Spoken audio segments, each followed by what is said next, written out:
Hello, everyone, and welcome to the August, it's July 31st edition of Your Voice, Your Future. I'm your moderator, Armstrong Williams. Coming up later in the program, we're going to talk to the Gen Zs, Generation X, and going to talk about the issues they care most about and get their take on the important issues of the day. But for now, Sam Faddis, former CIA operative, is joining us to talk about everything that's in the news. You know, Devin Archer was before the subcommittee today. He said, yes, Hunter Biden had his father on the speaker maybe over 20 times, but it was just the way the father-son bond operated. It was never during a time when Hunter was trying to promote his business interests. But he did say that Hunter created an illusion that he used his father's likeness and used his father's influence in a way that would get him the access and get him paid. But it's fascinating that Archer went out of his way not to indict the sitting president in any of his son's corruption. Yeah, well, I mean, in the intel business, we have a technical term for that, Armstrong. We call it a lie. Obviously, he's still covering for this. I mean, the short version is that step by step, what we are seeing is that everything that if you had any common sense and you lived in the real world from the beginning of this whole long saga about Hunter and Joe and corruption and the laptop, if you had any sense, you understood that what's going on here is that Hunter's the bag man, as Giuliani said a long time ago, and he's selling access to dad, and he's raking in millions of dollars because Joe's pulling strings. So that's the short version, and that's, again, step by step, that is becoming clear, right? Joe said, without any equivocation a long time ago, he never had any involvement in his son's business dealings. Now we're talking about how it's a victory for the Bidens because, yeah, he was directly involved and he was talking to the people who were dealing with Hunter, but somehow they didn't get into the details of what was being done on those phone calls. I mean, it's another defensive position, and it will also be revealed as such soon.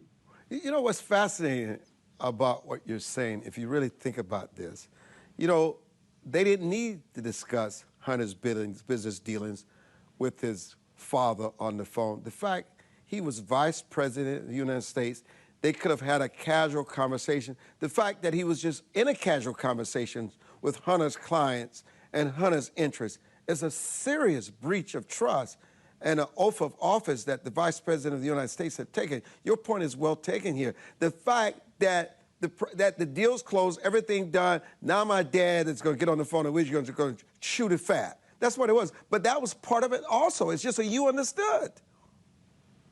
Yeah, no, your characterization is dead on. Chew the fat. We're going to talk but the point of getting me on the phone, me being Joe in this context, is not for me to get down in the mud and talk about the details. That's for Hunter, and I'm going to not have those discussions on an open phone line anyway. The point is to demonstrate that Hunter really has the goods, right? He's got access. You're looking to buy heroin. You want proof that what they're selling you is actually heroin and not, cornstarch. This is a standard shtick. I'm telling you, I get access to the man, and you give me the money, he'll pull the strings. I'll get the man on the phone. That's what this is. You're showing the product. Explain to our listeners again Hunter's crimes. What did he do that was so illegal and so corrupt that you find to be mind-boggling? You've early on went through his laptop. You saw the emails. You saw the communications.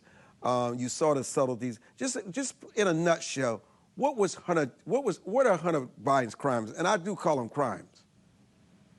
Yeah, well, no question they're crimes. I mean, the guys at Marco Polo, I think, delineated almost 500 separate felony offenses off the laptop. But here's the heart of the matter. This is not about hookers, blow, or garden variety corruption. I am not minimizing the significance of human trafficking or narcotics trafficking. That's not where I'm going.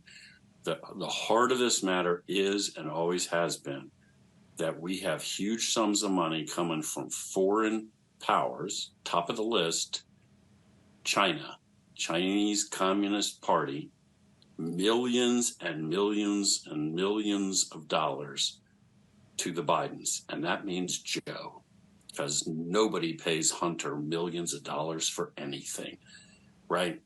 So you got a guy now sitting in the Oval Office who has taken millions and millions and millions of dollars from our enemies. And at the top of that list, Chinese Communist Party. So everybody who's not, everybody who understands that ought to be terrified what the implications are of that. How does that play into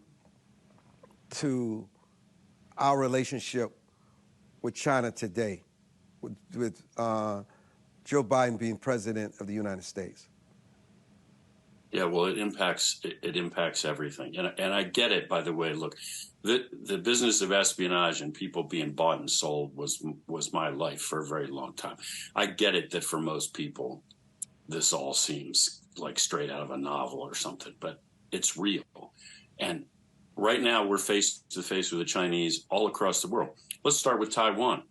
If you're Xi Jinping and you're thinking about reunifying, to use his term, with Taiwan and moving on Taiwan, are you going to do that while you got the guy in the White House who took maybe $31 million from you? Are you going to roll the dice and wait for Donald Trump, quite possibly, to be back in the White House? It all across the board, it impacts everything. They know they know who they paid. They know what they got for it.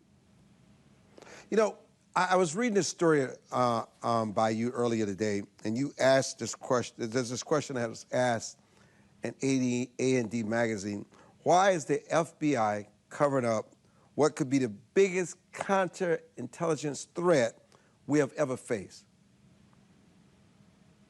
Yeah, well, that's a question I've been asking for some time, and I'm not sure. I definitely don't have an answer. What is the threat, the biggest?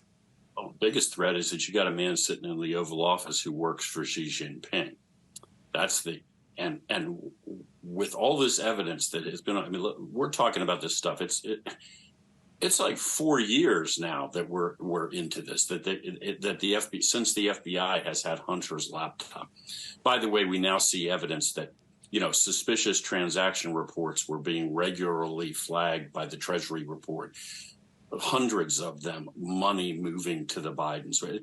So this has been going on for years and years and years. There should be red lights flashing all over FBI headquarters, and they should have been flashing years ago. Good God, this could be the biggest counterintelligence threat we've ever faced. We could have a guy in the Oval Office who is bought and paid for by our number one enemy on the planet. That seems like that ought to be a priority. And yet they don't show any indication whatsoever of doing anything about it. In fact, they seem to be falling all over themselves to cover for this guy. What is Putin doing? He's ratcheting up his intensity. He's cutting off the grain supply. He's destroying buildings and areas that you never thought were possible before. And now he's beating the drumbeat of nuclear weapons. What is his game plan? Well, his plan to begin with was that he was going to be in Kiev in about 72 hours with his version of shock and awe, or blitzkrieg, if you prefer. Present us with a fait accompli, turn Ukraine into a client state. Before we woke up, it's all over. Okay, that didn't work. He's bleeding to death. He's drawing 40-year-old tanks out of mothballs. He's having to drag people out of prisons to fill the ranks. They have lost. Now, that doesn't mean the Ukrainians necessarily can roll back the current positions and move into Russia, but he lost in the sense that he failed completely in his objectives, and he cannot sustain this war. So what's he want? So he's increasingly desperate. he's grasping at straws. His nuclear arsenal's intact, even if his conventional army's in shambles. So, I mean, if we had any sense, what we'd be doing is we'd be forcing everybody to the negotiating table. He's bleeding to death. Zelensky can't fight without us, right? If it wasn't for us, the Russians would have taken Kiev a long time ago. So Zelensky ultimately has to do what we push him to do. And Putin, we could just tell Putin, hey, look, man, we can do this forever. We're not losing a guy. You're bleeding to death. That's where we ought to be, pushing him to the table. Instead, we keep throwing jet fuel on the fire, and he's getting increasingly more desperate, right? We got him in a corner. And yes, you're right. They're just, again, today talking about nuclear weapons and using nuclear weapons. We need to cool this thing down. What does it mean when he talks about using nuclear weapons, Sam? Well, I mean, what they're talking about immediately, presumably, is using nuclear weapons, what we would call tactical nuclear weapons, against the Ukrainians on the battlefield. Now, keep in mind that this whole expression, tactical nuclear weapons, gets used very loosely, right? By today's definition, what we dropped on Hiroshima and Nagasaki are probably tactical nuclear weapons, right, that ended the Second World War. So that's what they're talking about. But I mean, what's the plan? Once he nukes some Ukrainian armored brigade and we've taken the conflict to that level, are we responding? Are we not responding? Are we allowing them to use nuclear weapons? I mean, this is the kind of thing that used to be perceived as a crisis. We both know, Armstrong. I mean, if somebody starts talking about using nuclear weapons, whoa, we better get into some serious talks and calm this down, because this thing could escalate and we could all die. Instead, with the Biden administration, the Russians say this and we just kind of act like nothing happened. We just blow past it. What are your thoughts on the escalation of the conflict between the Israelis and the Palestinians? Yeah, well, I mean, look, this is another area in which we have, at best, sort of just taken our hands off, right? We're not any longer trying to resolve this. The Palestinian question is resolved by dealing with other Arab powers, right? The Palestinians on their own have no capacity to do anything. You talk to the Egyptians, you talk to the Saudis, you talk to the other folks. They're the ones that can either turn that on or they can turn that off, right? We're not doing any of that. We're just letting it spiral. So what about they're reducing the power of the Supreme Court there, and what kind of leverage does that give Netanyahu? And it seems as though they're not really that concerned about rupturing their relationship with their biggest ally, the United States. Right. So you have this completely domestic issue in Israel that has to do with the Netanyahu government and the coalition and so forth. Are the Israelis concerned about rupturing their relationship with the United States? In my experience, no, because they have so much influence in the United States that they are completely confident that they can pull the strings necessary to maintain that alliance. I'll put it that way. And I say that as somebody who's worked with the Israelis in the field. I got nothing but respect for these guys and gals. Their backs are against the wall. They're fighting for survival, but they're really, really, really good at pulling strings in Congress and influencing the U.S. government. So I suspect they don't really feel like we're going to get serious about leaning on them about anything. And finally, before we say goodbye to you, is there an area that we don't cover enough that gives you great pause? Afghanistan and Pakistan, right? We left Afghanistan. We kind of want everybody to memory hole it and forget it exists. Al Qaeda is there. They got safe haven. They have bases. They're lashed up with the Taliban at the hip, and they are actively working plots. In fact, I am very concerned that they're already putting people across the border into this country, and we're just sort of telling everybody nothing to see here. Move on. Sam Faddis, how can we find out more and read more on A&D Magazine? We're at Substack now, so andmagazine.substack.com, and from there that'll take you to every place we are on the web, andmagazine.substack.com. Thank you, Sam Faddis. When we return on Your Voice, Your Future, Gen Z will be in our broadcast house. Don't go away.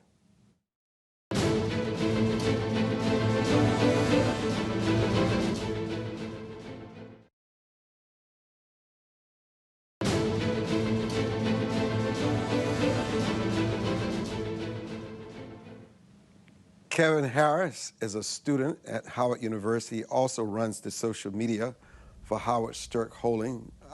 Gabe Nierman is a high school student out of Florida, and Jahmiel Jackson is a staff writer and social share for The Thinker in Chicago. We welcome you all to the broadcast. So, Kevin, let me start with you.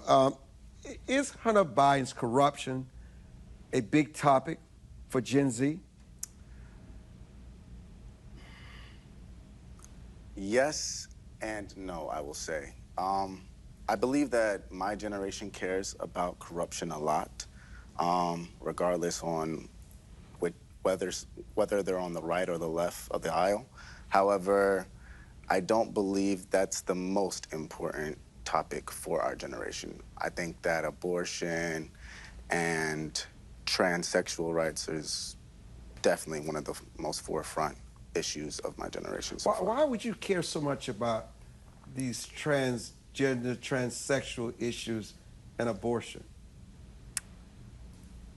Well, me personally, I don't care at all, pretty much.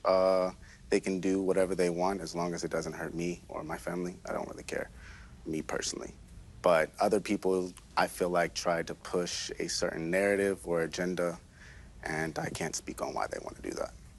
Jahmiel, how do you feel about the social issues that Kevin just mentioned? I mean, obviously they get so much coverage in all the media. Is it deserving of this coverage? Do we give too much attention to it? Or this is just where your generation is? These are the issues that they care about. I think his premise is correct, but the underlying issue is families, things that lead teenagers to have unprotected sex and then go on to get abortion. Most times it's the father not being in the home. So I would say the issue that's not being talked about, that's the underlying issue, is that we have so many broken families in our country. But going back to your original question, I do believe that the Biden corruption is incredibly important. Just because if Republicans were not in control, we wouldn't find out about any of this. And I think that's something we all need to wake up and start thinking for ourselves, rather than being fed constant narratives about abortion and about other things that, again, is a downstream problem from families being broken across the country. Talk more about the brokenness of the family and what we define as families today. I just read about the actor that probably a drug overdose of your generation. You hear more and more of the suicide. You hear the fentanyl. Talk about the brokenness of the family. It doesn't seem that the likes and the dislikes on social media, wearing the latest fashion and the latest bling, is enough to fulfill them. Jahmiel. Yes, you also bring up a great point. I think the left has redefined a lot of things, and one of them is being family. They're telling us that families are not actually broken. It's okay if you have a single mother who is struggling to take care of a family of 3. We're being told that it's okay for children to be delinquent, to steal from stores, to be in and out of jail, being career criminals. We're being told that's okay. And I think this is a downstream from the left, again, redefining what family is and the lack of, I guess, God or just a male figure centering a family. Many times when there's a problem in the home, it's sort of monetized to go on social media, especially with Gen Z, and to get clicks, to make money from it. It becomes sort of a hobby or a career for most people, and rappers especially, to monetize broken families. Kevin? Absolutely. I mean, I personally feel like one of the biggest issues for our generation is mental health issues. I think a lot of the things that we see today, whether it be the mass school shootings, whether it's a 60-year-old man thinking that he is a 6-year-old girl and then going to live as a 6-year-old girl and leaving his entire family. I think that we have a lot of mental health issues that we don't address as a society, and I feel like that is the biggest thing that needs to change, honestly. So, Gabe, you're 16, and I have your parents' permission to have you on tonight. You're listening to the conversation. What are the challenges for high school kids, your age group, as you listen to this discussion? Well, I think mental health is definitely a big issue. Sometimes the teachers have to do mandatory mental health kind of like classes, and they teach us about suicide, depression, what you should do if you're experiencing things like that. A lot of kids at my school sometimes try to cover up their mental illnesses with drugs and other stuff like that.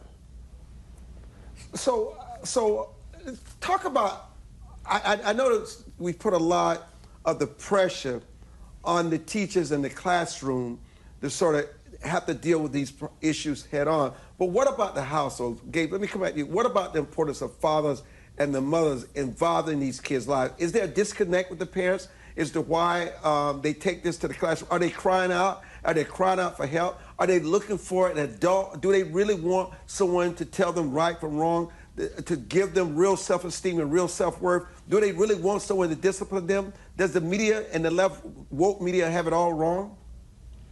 I think some of that is definitely true. I do know a lot of kids with broken families, and they take it out in, normal, I guess, teen ways, but pretty drugs, doing illegal things, just stuff like that. Sometimes, they can take it out on other people. It definitely shows.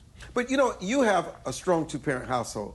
Even with the two-parent household and a close bond with your mother and father, you still have your own pressures of being a teenager in school. You have your own issues to deal with. And just imagine kids that don't have that support system. Talk about that. And why do kids feel so overwhelmed? And when you define this thing called mental illness, what brings about this mental illness? And what is it that we're missing to help kids deal with it better and to overcome?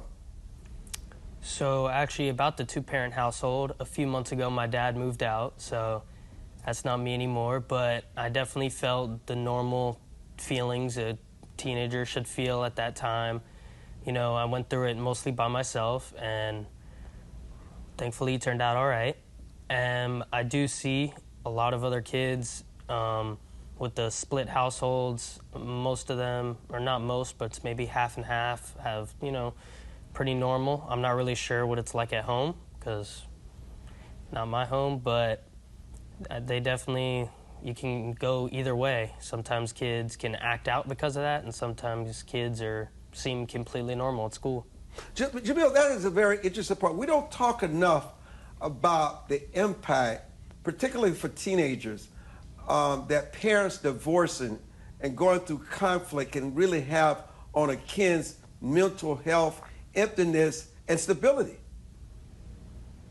Well, first off, I want to start off by saying that I think mental health, this need, or to bring more awareness to mental health, is just a pipeline to put kids in the pockets of big pharma. I know so many Gen Zers, people my age, and I'm 21, who are still on antidepressants, bipolar disorder, taking Xanax and Klonopin. It's not normal for Western kids, especially because this is a phenomenon only happening in our country, where just about every Gen Z or we know someone that's on so many drugs, and these are not fixing the problem.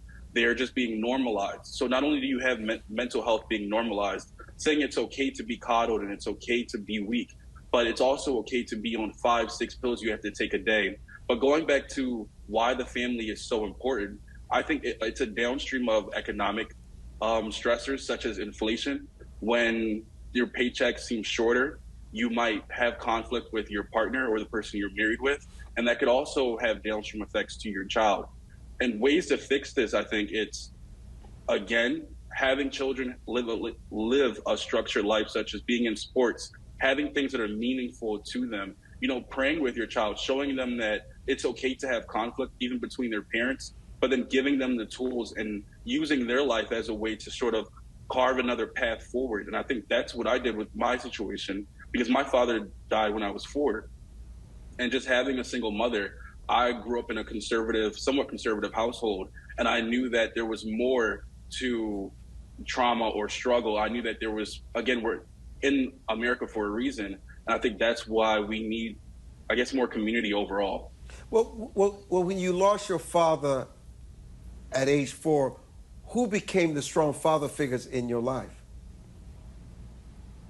I would say it was myself. I've had this conversation with many people my age, and I think sort of have to be lucky, I think, to sort of have the cognition of realizing, okay, I'm the only male figure in my household. I have 2 sisters and a mother. I want to be the stable male figure in this household, and then, grow up to be something like, be the father that I didn't have to my own children in the future. So I think it clicks for some people, and for other people it don't. But what it doesn't help is having, I guess you could say, leftist and sort of celebrities who are inserting themselves as father figures into these broken households and giving them the opposite message, that it's okay to not practice celibacy. It's okay to sleep around people you don't respect. And it throws a lot of fuel on the fire. So one of the things you said is celebrities becoming the heroes and sheroes to the younger generation. What you're implying is this could be a very dangerous trajectory for young people. 100%. I think when you don't have a stable household, you're more susceptible to a lot of outside influences. And I think since parents are becoming more and more absent, they're not protecting their children from all the bad influences, especially on social media. I think it's hard to go through this subject without placing blame. And I think just a lot of people have blame in this, especially the parents, in that we have to be more protective about what's influencing children, getting them off of TikTok, getting them off of social media. I think we need to start structuring laws around this and saying, if you are an absent father, we have to tax you more, because it's more likely your child is going to grow up and depend on the government system. And we also need a national registry on, I guess you could say, deadbeat fathers, so that women know not to be around, or, not to enable more single parent households. I really do think we need legislators in office to start tackling these things, because public shame is so important. And I see things that are happening around Eastern civilizations and all around the world, and it's not a problem there as it is here. Wow. This is your voice and your future tonight. Gen Z is speaking out. We'll be back.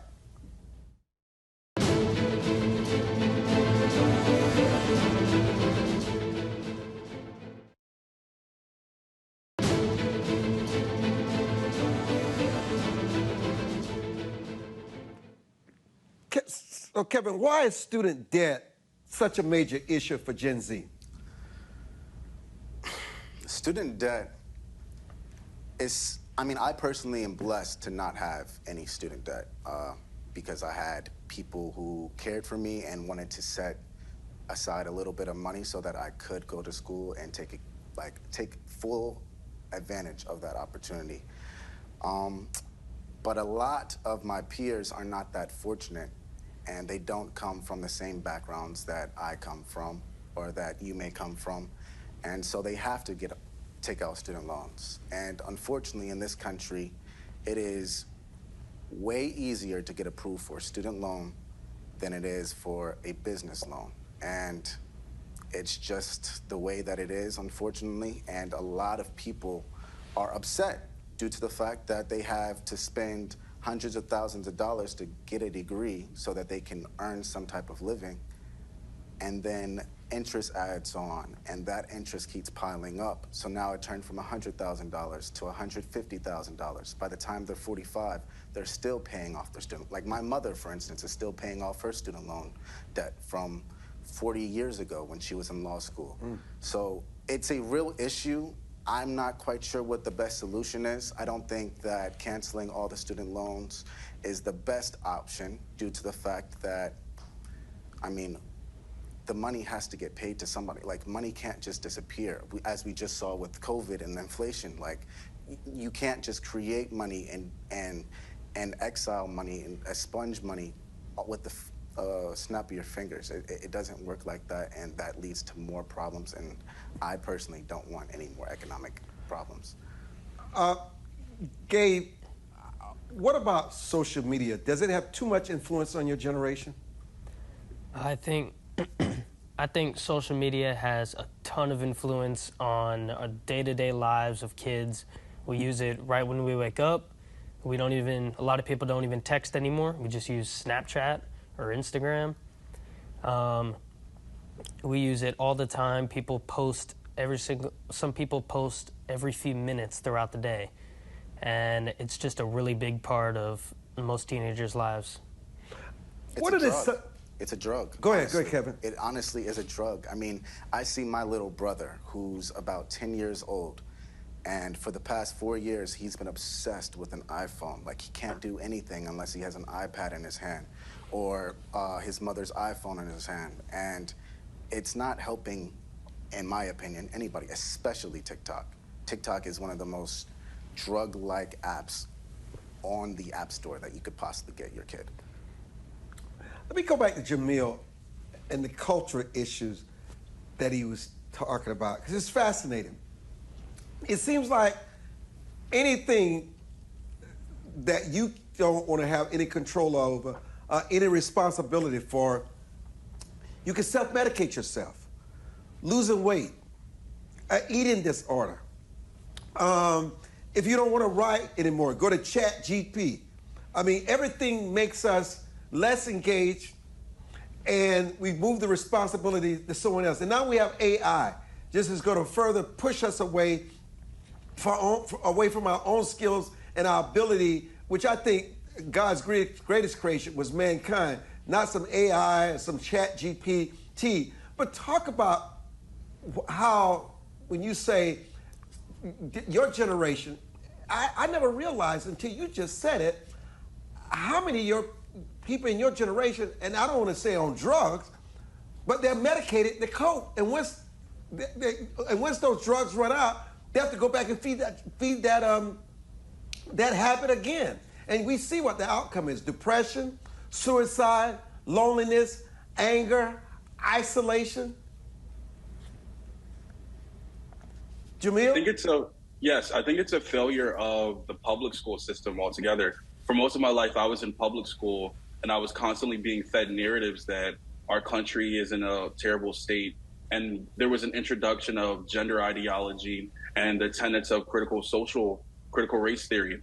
And the problem with teaching every kid that as if it's fact is that for a long time I was a leftist, and I believed that I was doomed as a Black person in this country.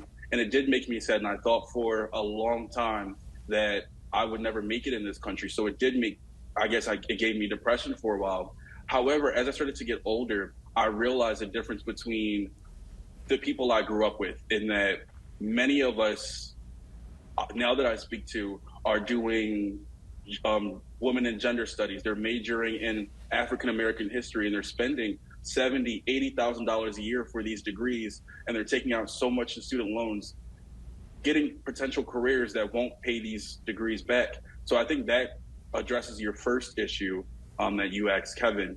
One of the solutions I have is we can actually put laws in place to say, if you are graduating college and if you get married, and if you stay married for 3 to 5 years afterwards, the government will help you pay back your student loans, or, take $10,000 off of it. We do need better incentives, because at the end of the day, yes, the drugs such as social media and antidepressants, they can medicate you, but it's also a reward in some way. It's rewarding you to be lazy. It's rewarding you with feelings of happiness that you're under some kind of mental affliction. Whereas I think we can have legislators in place, or even community leaders, to carve out other ways, because I may not be 100, as a devout Christian as some of my friends, but I can realize when I go to church, those people are happy. The people around me are, putting their hands up, they're going on their knees happily. And if social media is bringing a false sense of happiness, there are other ways we can try this. Listen, I want to tell you, I want people to hear what this young man is saying. That he felt he was not good enough because of the hue of his skin. The leftists fed him this propaganda, and then he realized what they were doing. They were trying to make him a perpetual victim. And when he realized, if you study hard, you're going to have setbacks, but if you have a value system, if you make better choices, you can realize the American dream. And you're right, we're creating perpetual victims, Kevin. Yes and no. I want to be careful with this certain line of speech that we're going, especially when it comes to mental health issues, just off the simple fact that my generation has gone through some of the worst historical events like possible. For instance, when I was born, 1999, so I'm 24, right?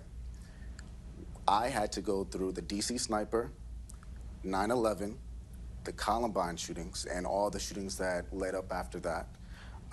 My junior year of college was taken away from me due to COVID. Irresponsible government spending led to increased inflation. And mind you, my generation was supposed to have one of the strongest economies that we were coming into. Like, we were inheriting one of the strongest economies after the Trump administration. That got wiped out. Inflation started soaring. Interest rates started soaring. So my generation, for instance, 8 out of 10 people my age have anxiety or are diagnosed with anxiety. And there are real reasons for this. It's not that we are weak or we feel that we're coddled. It's just there have been actual real life threatening events that happened almost around every door. Also, don't even forget about the 2008 recession. Like, there has been many events that have led up to where we are now, and I don't want to put the blame solely on social media, even though it does act as a dopamine receptor and messes that up. There have been outside circumstances that we have had no control over and no other generation has had to face. That's all I wanted to add on that. Jahmiel, how do you respond to Kevin? I have to partially disagree. I would say most of the, let's say 9/11 happened when we were 2-3 years old, but let's say, for example, if he's right, and that still causes us anxiety. What I would say is focus on the things we can control, such as, I believe, you can fact check me on this, but more children that are Gen Z are obese than ever. And most of them turns out to be children of color. That's something that we can control. Getting out there, exercising, having some active hobby that we can do. Again, church attendance, especially with Gen Zers, it's down. It's at record low. There are so many things that, of course, things happen with every generation that causes anxiety, depression. But we haven't had a war. There's a lot of things we haven't gone through. But there are also a lot of things that we can point out in our own lives to sort of, again, carve that path forward. When did you see the light against wokeism and liberalism? What was it? What was the catalyst for you so others can learn from your life? Because I mean, you're saying things here. I'm just overwhelmed as a moderator. The things that you're saying, things that I did not expect, but it's so encouraging hearing these conversations. What was the catalyst for you? When did the light go out and you said, wait, I'm being lied to? I will first start off and tell you that I was a far leftist in high school, went to a really nice private school, actually earned my scholarship into that school. And I sort of voiced some conservative opinions in class, such as we should have a closed border. We should actually treat our border like we treat our home. All of our homes have a door and they have a lock on it. We give keys to people we know and we want inside of them. Like, we do sort of a personal background check. And because I said that, I got kicked out of my school's Black Student Union. And throughout every course of the school year, each Black student was banned from talking to me or eating at lunch with me, or I was on the track team and all of the Black students would refuse to race with me or sit next to me. So that's when I was just more skeptical, but I was still sort of a leftist, but I knew there was more out there. That's when I went to college and I joined the Chicago Thinker. It's a conservative and libertarian publication, and I had Trump supporters as friends on the Thinker, but I voted for Biden, and we would get into debates all the time. What really turned me to being more of a conservative was getting vaccinated and realizing I was being lied to. I'm someone who remembers things that are being told to me. One of them was get vaccinated to stop the spread, get vaccinated so we can achieve herd immunity. And I started to realize, wait, why is the narrative changing? I got vaccinated. So many people are getting COVID. Anthony Fauci told us that breakthrough cases would happen, I think 0.1% of the time, maybe 1% of the time. So I said, okay, that's expected from a vaccine. But then everyone was getting COVID. And each time there was never an apology. There was never a concession. In fact, they were actually censoring people that turned out to be right in the end. So that's when I took a big step back and said, okay, government is not your friend. People will say anything to be in power and to make sure they're correct, make sure they are correct in terms of the narrative. So COVID, what happened with COVID was my catalyst into being more of a free thinker. And that's what I think conservatism really is. Whereas wokeism, it's more narratives being fed to you. And the moment you step away from that, the moment you question their narrative, they instantly turn against you.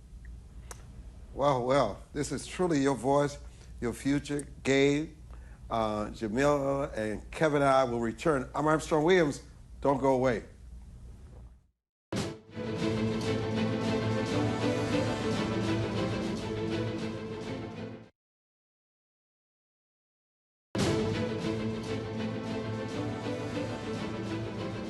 So, Gabe, as a teenager, what are your feelings about diversity and inclusivity? What are your issues about this push of diversity, and people are victims, and we need these different things in the classroom to make sure that everybody's voice is celebrated and everybody's voice is heard?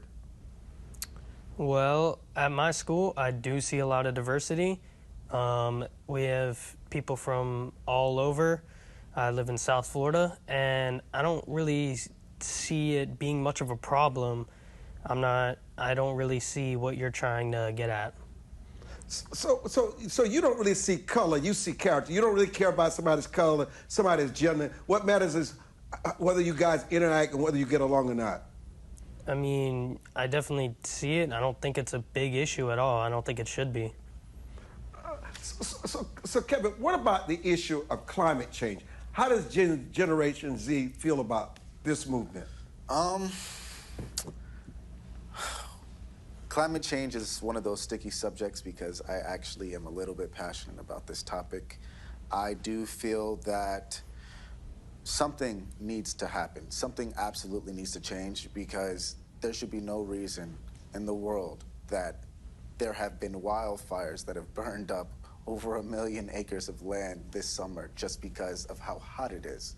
And I don't really understand the notion that climate change doesn't exist when we are literally experiencing our climate changing every single summer and every single winter. Yeah, that's one of those topics where when it comes to the left, I do see what they're saying. I do believe, however, that in order for us to actually make any big change, we have to have the technology to support it. As you just saw this past year, when Biden decided to, stop using American resources and he wanted to import them from other countries, it drove our gas prices up. And the reason for that is because we didn't actually have the technology for him to make the policies that he made. Jahmiel, the economy and remote work has gained tremendous popularity among your generation. Your thoughts? You said the workforce and the economy and remote work. People working from their homes, not going back to the offices, have gained tremendous popularity. And where many corporations are demanding that their employees come back to the office. I actually think we should get rid of remote work for the reason that we have way too many, we're being held to a lower standard. I think we see this with national test scores failing all the time.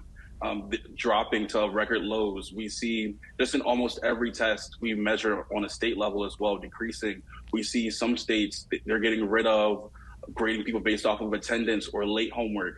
So when we say it's okay to work remotely, it's sort of, again, leading to the coddling of our mind. I think when you're out in public, when you have to walk to work and wake up to go to that 9 to 5, even if you have to rely on coffee some mornings, I think being socialized, again, even if you're a young adult, is so important in fostering connections and realizing that there is an outside world. So many people take their lives because they believe that other people have given up on them and not that they have given up on themselves. So we should not be, again, incentivizing isolation. You know, let me stay with you on this point. You mentioned the crisis in education early on in our conversation. I don't know if you're aware of the Baltimore City school system, where 23 schools in the entire Baltimore County, and not once in the 23 schools that someone was proficient in math, English, and reading. What is the problem in these inner city schools? Why these kids can't learn? It's certainly not race.